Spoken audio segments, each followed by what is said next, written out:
Next we're going to discuss angles and their measure.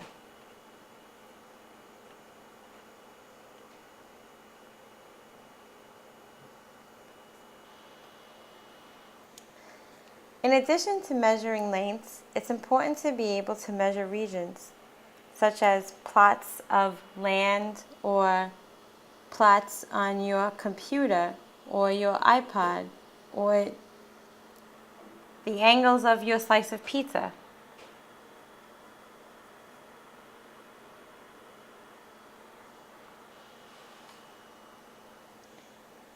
Maybe even a house.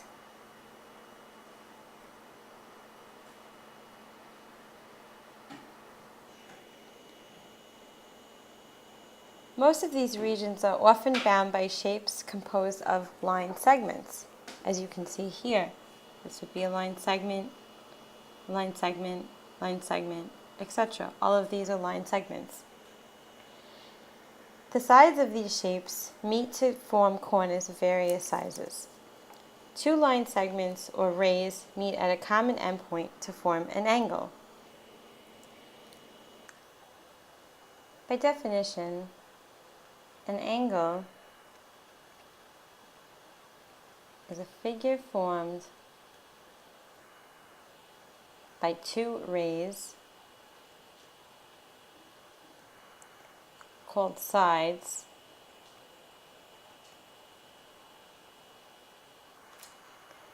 sharing a common endpoint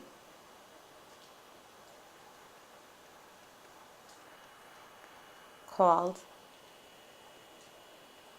the vertex of an angle.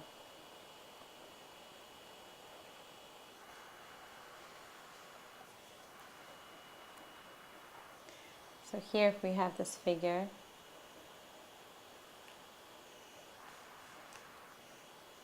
This is point A, B, and C. We have an angle that's formed here from these two rays. Notice these rays are going outward. This would be ray BA, BC. They're also called the sides. So here we have the sides. This would be the side. And then B here, this would be the vertex of the angle, because it's a common endpoint for all three of these points.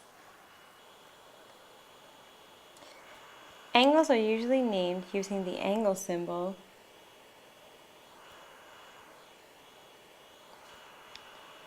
and 3 points. A point on one side, then the vertex, then the point on the other side. So if we look here, we have side A, vertex B, side C, we call it angle. So we look at another angle, let's call this D, E, and F. We would write this angle as angle D, E, and F. We have here side, vertex, side. So therefore points B and E would be the vertices, plural. So we would say B and E are the vertices of angle A, B, C and angle D, E, F. Rays BA and BC are the sides of angle ABC. and ED and EF are the sides of DEF. Notice that this is not a ray. This would be a line segment, ED. So for example, one would say that ray BA is a side of angle ABC, whereas line segment ED is a side of angle DEF.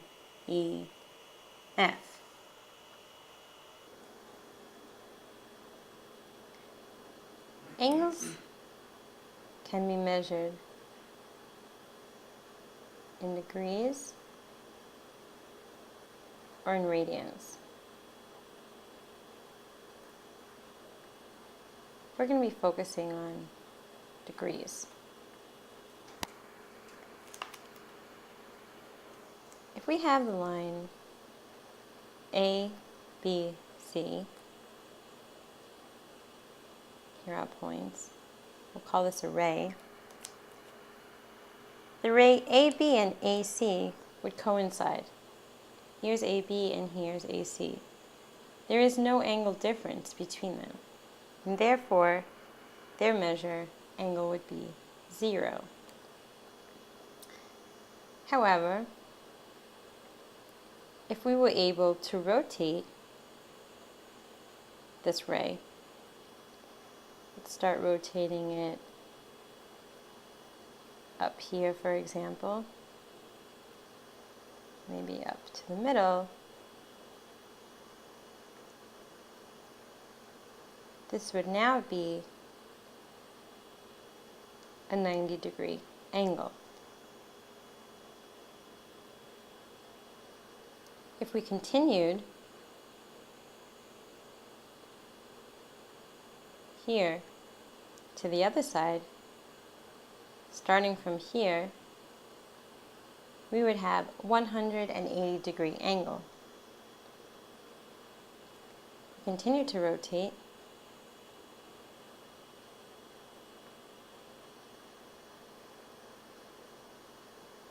This would be 90 plus 90, first 90, second 90, plus another 90, which would be 270 degrees.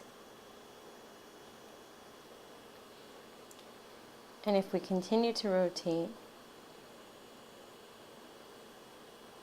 again another 90 degrees,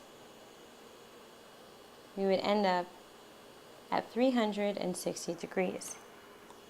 This is considered a complete revolution.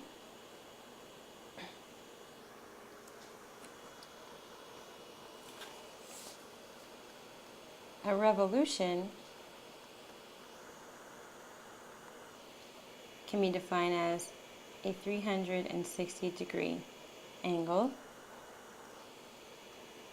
a full rotation,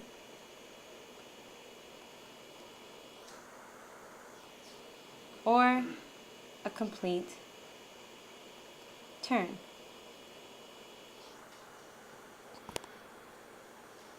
Some of you may be familiar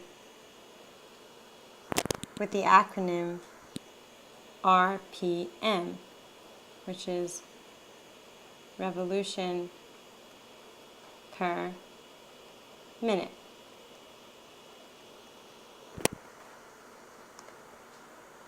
This is a measure of rotation frequency.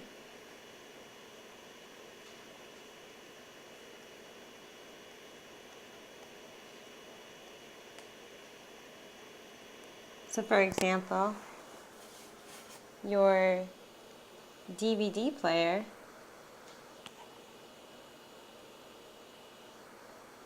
usually reads discs at a constant linear rate. So the rotational speeds varies on the DVD player. The intersection could be around 1530 revolutions per minute. And the outermost edge could be 630 revolutions per minute. You can also think about modern automobile engines. They operate at around 2,000 to 3,000 revolutions per minute.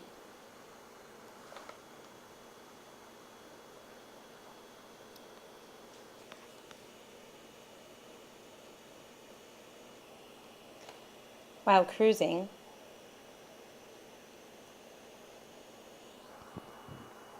with a minimum idle speed of roughly, means approximately 750 to 900 revolutions per minute.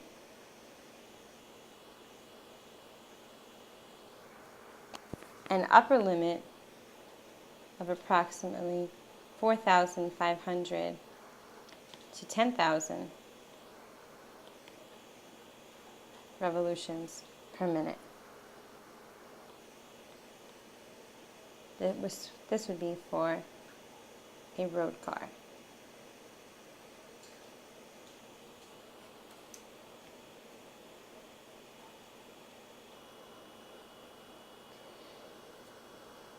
Just to give you more of a visual of a revolution per minute, you can look here at a wheel.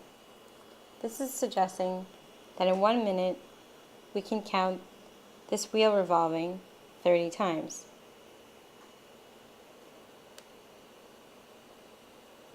If we go up to 60, for example, you have 1, 2, 3, 4, 5, and so on. And I'm basically counting every time it hits the top, which means that it has a complete revolution. And so if we have 60 revolutions per minute, that means that approximately every second this wheel is rotating, it's revolving, and it has one complete revolution. And the faster you drive, your RPM increases. Vice versa, and the slower you drive, your RPM decreases. So when you think of an angle, we're thinking of a fraction of this 360-degree angle.